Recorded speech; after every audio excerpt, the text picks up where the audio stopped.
कैवर्त देश के राजा सुकंत एक बार सुमेरु पर्वत पर होने वाली सभा में सम्मिलित होने के लिए जा रहे थे। रास्ते में उन्हें नारद जी मिले। सुकंत ने नारद जी के चरणों में प्रणाम किया। नारद जी ने आशीर्वाद देते हुए कहा, सुखी रहो। नारद जी ने पूछा, कहो राजन, कहाँ जा रहे हो? राजा ने कहा, संतों की सभा में सम्मिलित होने जा रहा हूँ। नारद जी ने कहा, देखो सबको प्रणाम करना वहाँ, पर विश्वामित्र जी को प्रणाम मत करना। राजा सुकंत को यह बात अटपटी लगी। मगर क्यों? प्रणाम मत करना, बस मैं कह रहा हूँ ना।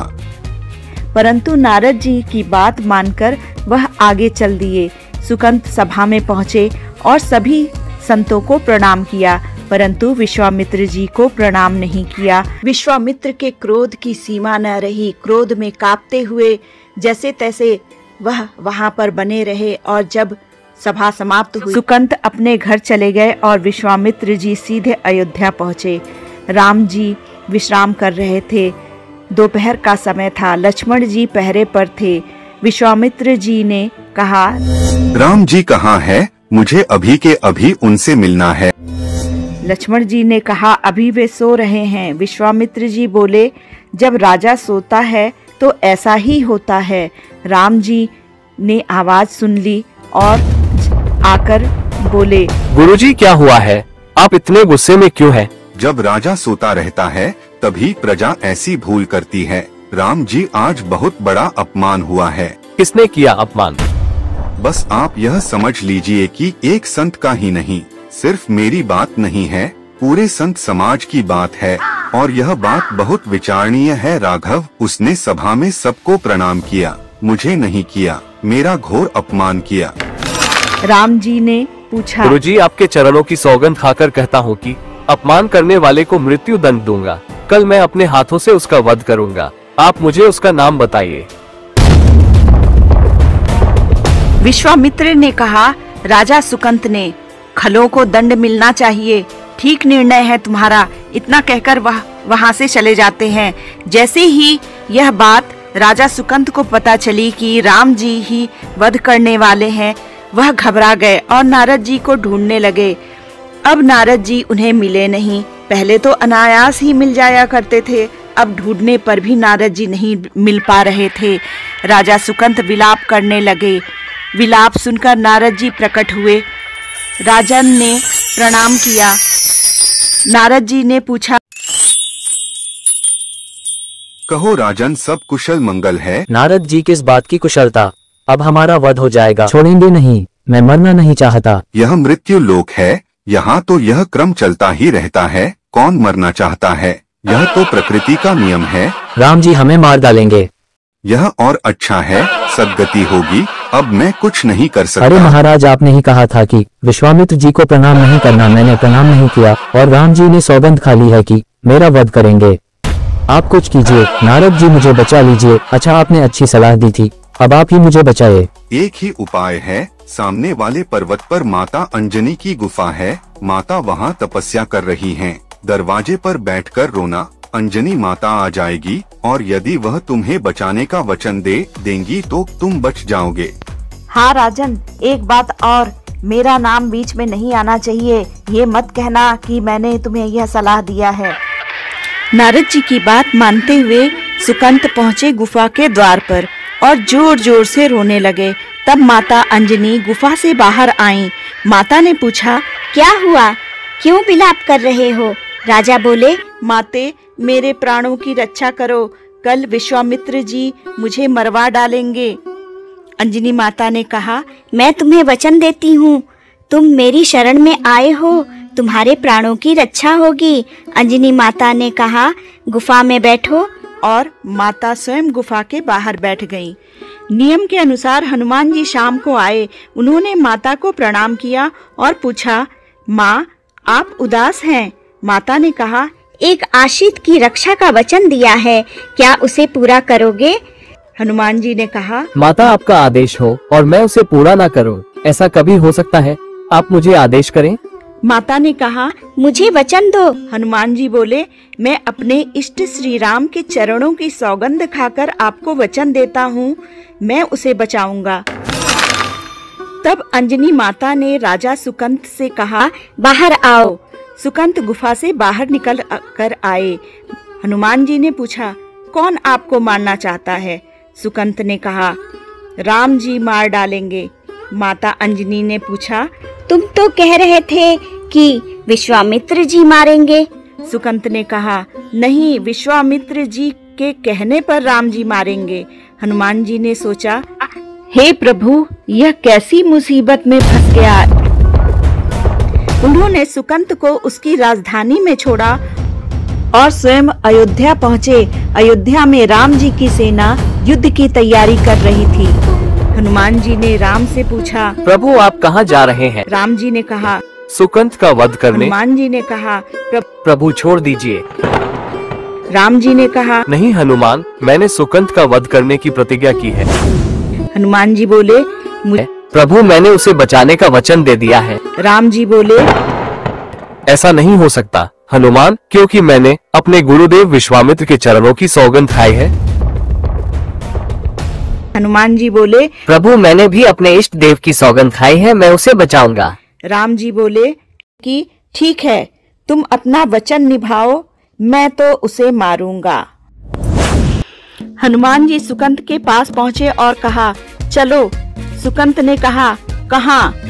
हनुमान जी बोले, तुम्हारी वजह से हमारी शरण चली गई, मैं तुम्हें कहाँ ले जाऊं, किस शरण में ले जाऊं? हनुमान जी राजा सुकंत को जंगल में ले गए और सोचने लगे कि अब क्या करें। तभी हनुमान जी ने राजा सुकंत से कहा, राम नाम जप करो, मंत्र जाप मम दृढ़ विश्वास। हनुमान जी कीर्तन करने लगे। सुकंत भी कीर्तन करने लगा, श्री राम जय जय राम, जय जय राम। राम से बड़ा राम का नाम, राम से बड़ा राम का नाम। हम बच तो जाएंगे ना? हनुमान जी ने कहा, राजन आप दृढ़ विश्वास रखो, आप बच जाओगे। हनुमान जी कीर्तन करने लगे, राम से बड़ा राम का नाम, राम से बड़ा राम का नाम। वो अभिमानी डूब जाएंगे जिनके मुख नहीं, राम राम से बड़ा राम का नाम। हनुमान जी कीर्तन करने लगे। सुकंत भी कीर्तन करने लगा। भाव से हनुमान जी के नेत्रों से अश्रु बहने लगे। सुकंत के नेत्रों से भी अश्रु प्रवाह होने लगा, किंतु भय से। सुकंत सोचने लगा, अब हम शायद ही बचे। इतनी बड़ी राम की सेना और स्वयं भगवान विरोध में यह 2 अक्षर का नाम क्या करेगा? पर हनुमान जी कह रहे थे, राम नाम जप करो, मंत्र जाप मम दृढ़ विश्वास। राम जी सेना लेकर सुकंत के यहाँ पहुँचे और पूछा, कहाँ है सुकंत? लोग बोले, वह तो भाग गया। राम जी ने पूछा, कौन ले गया? लोगों ने बताया, एक वानर उसे लेकर चला गया। राम जी समझ गए कि हनुमान जी सुकंत को लेकर चले गए। राम जी ने लक्ष्मण से कहा, हनुमान का पता लगाओ। लक्ष्मण जी बोले, भ्राताश्री, हम कहाँ हनुमान जी का पता लगा पाएंगे? आपको हनुमान का पता रहता है और हनुमान जी को आपका। प्रभु राम बोले, अच्छा ठीक है, चलो जंगल में। हनुमान जी जंगल में कीर्तन कर रहे थे और सुकंत जी हनुमान जी के पीछे छुपे हुए थे। अब सुकंत ने राम जी की सेना देखी। वह राम नाम लेना भूल गया और रोने लगा। हनुमान जी ने बहुत कहा, राम नाम लेना शुरू करो और दृढ़ विश्वास रखो। उन्होंने सुकंत को अपनी पूंछ के पीछे छुपा लिया। राम जी के वार चलते, परंतु राम नाम कीर्तन का जो चक्र था उसके आगे वाण का कुछ भी प्रभाव नहीं होता। राम जी हताश हो गए। लक्ष्मण जी को लगा हनुमान राम जी को परेशान कर रहे हैं। उन्होंने हनुमान जी की छाती पर वाण चला दिया। वाण लगते ही राम जी मूर्छित हो गए। लक्ष्मण जी सोचने लगे, यह क्या हुआ?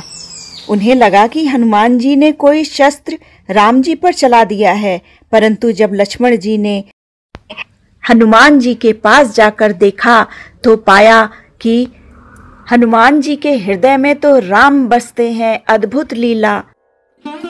चोट हनुमान जी को लगती है, मूर्छित राम जी हो जाते हैं। राम जी की मूर्छा दूर हुई और उन्होंने हनुमान जी की छाती पर लगी चोट देखी। श्री राम जी हनुमान जी को दुलारने लगे। राम जी ने अपनी आंखें बंद कर ली और हनुमान जी के सिर पर हाथ रखा। हनुमान जी ने देखा कि प्रभु जी की आंखें बंद हैं और उन्होंने सुकंत को आगे कर दिया। राम जी हनुमान जी का सिर सहला रहे थे, उन्हें क्या पता कि वह सुकंत है। जैसे ही राम जी ने आंख खोली, उन्होंने देखा कि यह तो सुकंत है। राम जी मुस्कुराने लगे। हनुमान जी के नेत्रों में आंसू आ गए और उन्होंने हाथ जोड़कर प्रभु राम जी से कहा, प्रभु सब कुछ आपके हाथों में है। राम जी बोले, हनुमान जी तुम कृपा कर दो तो मुझे तो कृपा करनी ही पड़ती है, परंतु गुरुदेव जी को क्या जवाब देंगे। तभी विश्वामित्र जी का आगमन हो गया।